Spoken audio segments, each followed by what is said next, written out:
Right, here we are for the Cancerian new moon on the 17th of July, 2023.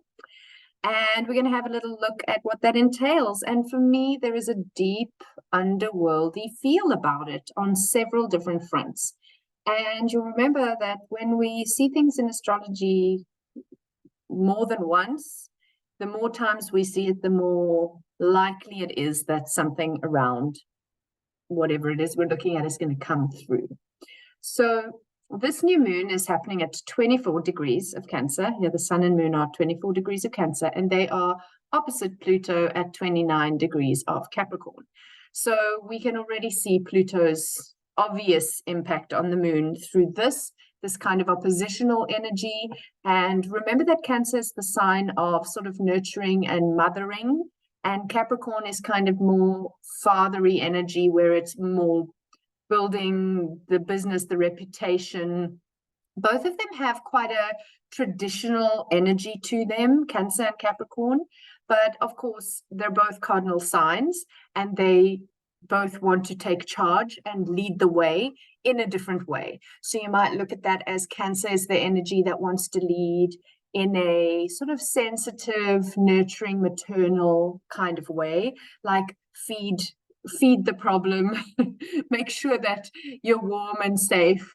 Whereas Capricorn's like, well, sometimes things aren't warm and safe, but we just need to build the thing. Let's build the thing. And once we've built the thing, then we can worry about being warm and safe. So they have a bit of a different modus operandi. And in the meantime, we also have the new moon square the nodes, which are, depending if you're looking at mean or true nodes, they will have just be about to move into the axis of Aries and Libra, which are also cardinal. So they also have an aspect of wanting to take the lead. But Libra is going to do that in a very airy head way, where it's like, let's rationalize, let's think about this. How do we do it that it works for you and for me, for them and for us? Whereas Aries is like, I want to do it this way. Aries is cardinal fire, the first sign of the zodiac, and therefore the sort of baby fire, as I like to think of it. So it's quite like me, I, me, mine. And Libra is like we, ours, we, us, ours. So there's a different way of leading there as well. So this cardinal, very strong cardinal energy of this new moon is asking us firstly to look personally. So you could make this bet more pertinent to you by looking at your own chart. For example, if you have strong Libra energy, that might be the particular cardinal sign that speaks most strongly to your leadership style. Therefore, that's where you're going to feel it the most. If you have quite a bit of Aries and Cancer, maybe those are the two that are speaking to you the most. But maybe it's where you're missing energy. Like, let's say you don't have much Capricorn or any Capricorn in your chart. Maybe that's the one that you actually need to lean into to balance out the others. So it does help when you know where your own stuff sits in your chart to see how personalized this is going to be for you. For example, the last new moon was exactly on the degree of my natal sun. So that was going to obviously impact me, because the sun is me, how I shine, my soul light. It's going to impact me in a very big way. And that last new moon did impact me in a very big way. This one isn't touching my sun, but it will reach something else of mine, or it will have maybe not an exact contact like sun and moon on my sun, but maybe there's an opposition or a square or a trine or something like that. As we know, astrology can get a little bit more complex. So it depends. Just meet yourself where you're at. Whatever your level is, look there. But even if you just went and said, do I have any planets in Cancer? Because that's where this new moon is. And how far away are those planets? If you've got something at 0 degrees of Cancer, it's still got that archetypal Cancerian feel, but it's also not directly touching the sun or moon if it's that far away. So first of all, we have this Pluto energy here with this opposition to the sun, just to come back to Pluto's story. And Pluto's been a theme this whole year, not the least of which because Pluto is square the nodes for much of this year. You can see they are here, exactly 90 degrees from Pluto. And in this case, with this new moon, the sun and moon are also square the nodes. So you've got this whole 90-degree thing going, sun and moon, 90 degrees to the one node, 90 degrees to Pluto, 90 degrees to the other node, 90 degrees to back to sun and moon. So this is an extremely intensive dynamic. And the nodes are Dharma and Karma, fate and destiny. So whenever the nodes are coming into something, there is something greater than us that needs to shift, that needs to change. Whenever Pluto, who is also an extremely karmic energy, comes into play, especially as strongly as he is in this moon, this lunation, then he's also saying, okay, what needs to be sacrificed? Remember, he's in Capricorn, so he's trying to pave the way, build some kind of structure that will have lasting connection for the future. He's actually been in his process of moving signs, which he doesn't do lightly. I mean, it's taken him 15 years of journeying through Capricorn, and it will take him 20 years of journeying through Aquarius. And so he's left Capricorn already, and he's just doing his first check back in to say, did I do everything I needed to so that I'm leaving a lasting impression? Because it's going to take me 250 years to come back to Capricorn. So Pluto is exceptionally strong right now for numerous reasons, the squaring the nodes and the fact that he's in this transitional few years of back and forth through the last degree of Capricorn and the first degree of Aquarius kind of space. So that's already telling us with Pluto that we need to sacrifice something. We need to look at what it is that is no longer serving us that we should sacrifice. And like I've said before, Pluto is not a bad guy on his own. He actually wants you to just sacrifice what needs sacrificing, the thing that's holding you back from reaching the treasures that you deserve. But if we don't do it ourselves, then sometimes he comes across pretty aggressively because he takes it away anyway. But it wasn't your choice. It wasn't your decision. It wasn't your willing sacrifice. And if you look back over the ages about how many myths come back to something needing to be sacrificed, oftentimes not very nice things like one's children or whatever. Luckily, we don't live in those mythological days, but the concept of having to take something that feels really important to you, that feels like you don't want to sacrifice it, and recognizing it needs sacrificing. That has been a theme. I personally know exactly what my sacrificial things are. And then when I finally managed to let go of them, then I realized there's another layer of something that I was not ready to sacrifice that needs to be sacrificed. And I'm just trying to stay ahead of the game and not have Pluto take it from me anyway. But sometimes that is what happens. So we just do our best with this. It's a big lesson when we're talking Pluto. So be gentle with yourself there. So Pluto is very much involved in this. But another thing about Pluto, as he is the ruler of the underworld, and the underworld, or Hades in Greek mythology, Pluto and Hades are interchangeable. He was said to rule over the different lands in the underworld. So depending, what your lifetime had been like and your karmic debt was, you could go to the hellish place in the underworld, or you could go to the heavenly place in the underworld. There was a range of spaces in between. I believe there were like 4 different areas.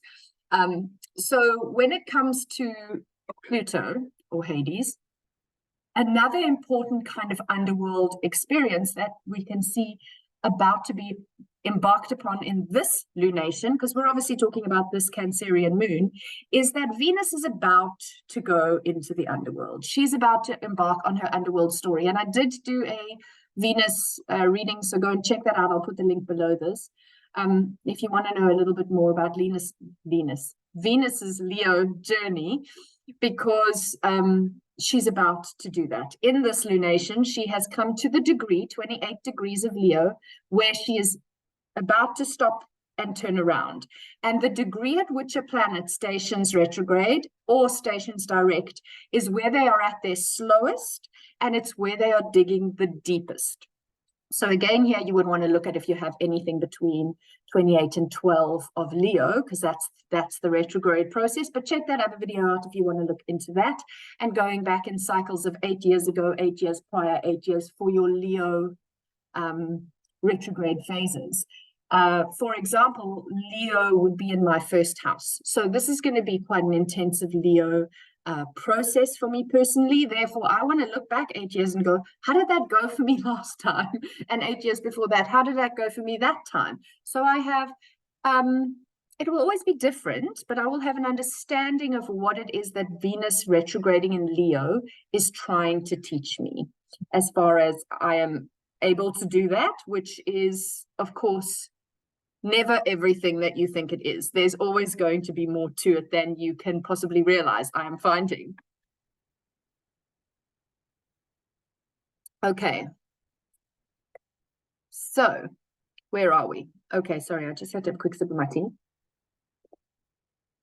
So I really feel like that's a very important Plutonic part, because Venus doing her underworld story, going into the underworld as she retrogrades, is also very much part of the Inanna myth of going into the underworld, shedding layers, and coming back out renewed. It's like a phoenix process for Venus, and Venus is about our love, our value, etc. So whatever it is that we are having to sacrifice, that is definitely coming up in sacrificing on some ways. How do we do a personal inventory and transformation on that? You know, strip ourselves bare and come out and go, okay, this has been hard, but now that I've done it, I realize that this is what I value most. And we kind of get rid of the extra. You know, we've become so commercial. Everything is like bigger, better, more expensive, more of, supersize everything. You know, that I think what this process is helping us to do is go, but do we really value how many pairs of shoes we have, or, you know, how big our house is, car is, how rich our partner is, all of those things? How important is it really? And just in light of the Uranus in Taurus, which we've had for a while, I kind of feel like we are getting a lot of come back to earth. You know, simplify has been a big part of the theme. So it will be interesting to see how that process goes for you. We've got Mercury also in Leo for this, so it'll also help us to kind of think around it, because Mercury is our thinking. Think around it in a Leo way. We've got a very strong square happening here between Mercury and Neptune. Excuse me, Mercury and Jupiter. So that's also going to be a little bit difficult, because one wants to expand everything. Jupiter wants to expand everything and make everything bigger, and he's currently in Taurus. And then Mercury wants to break it up into component parts and like look at the details and piece it together and understand. So the two of them are both in fixed signs, so they're kind of getting a little stuck in and stubborn about how they want to do things, and that might create a little bit of discomfort around, you know, I want to think in this way, but Jupiter's kind of just changing my ideas all of the time, and it's really hard for me to figure this out. So that's somewhere that you might find a bit of discomfort. What is nice is that the last new moon was square Neptune, and this one is trine Neptune. So where Neptune could have become last time a little bit like pushing you to go into numbing, or go into illusion and delusion, or go into being so idealized that it's like, how do I make that real? This one, there is a gentle flow, a graceful energy towards it. So hopefully that's going to help us. We'll see how it goes, because they are both in water signs, and water can be a little bit like, okay, maybe I am feeling too much, and maybe I do want to numb. But hopefully that will be helped by also the fact that Mars has moved into Virgo.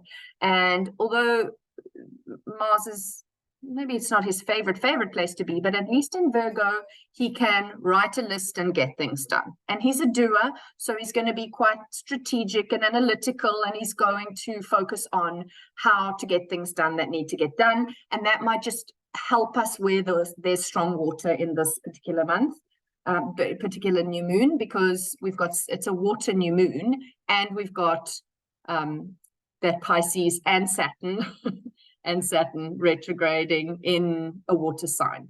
So I hope this has been helpful and not too disruptive. And I am sending much love for you on this lunation. Check out the Venus link below, or any of my other links below. And please like, share, comment, subscribe, connect with me. I do work with people personally as well. So have a beautiful new moon.